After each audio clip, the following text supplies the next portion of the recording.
All right, so once again, I'm just going to start by copying down my givens.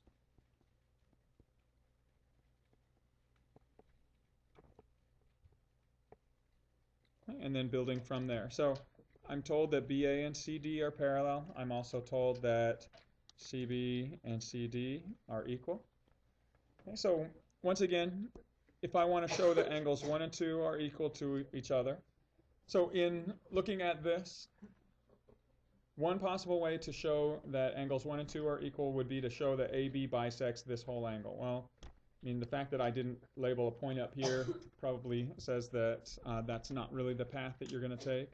So another way is you're going to have to show that different pairs of angles are equal to each other in order to show that angles 1 and 2 are.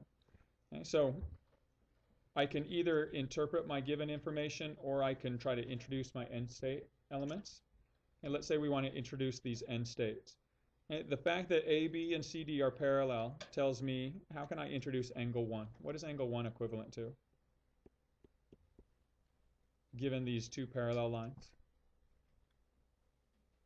Remember, we have those angle pairs in parallel lines, AIA, AEA, CA, and SSI. So, good. Angle 1 and angle C are equal to each other, right? What kind of angles are those? They're corresponding angles of parallel lines, therefore they are equal. And we can also, so that introduces our end state element angle 1. We can also introduce angle 2. What does the measure of angle 2 equal? It's equivalent to D. Because, again, regarding these parallel lines, those are what type of angles? Okay, alternate interior angles. So by AIA, alternate interior angles of parallel lines are equal.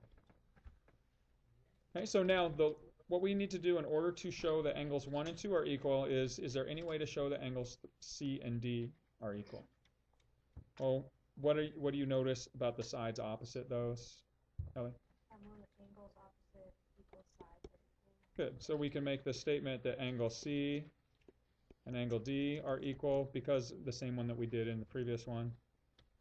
Angles opposite equal sides are equal. Now again, this relationship refers only to triangles. Okay? So in a triangle, angles opposite equal sides are equal.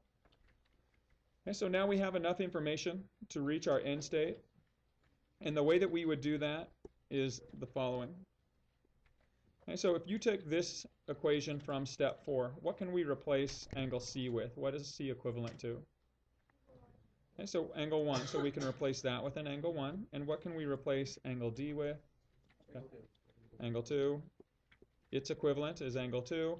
And so replacing is called what? So this is just substitution here. Right? If you wanted to use transitive property, you would need to include 2 different steps until you finally reached this statement. But by straight substitution, you can get it done in just this single step. Okay?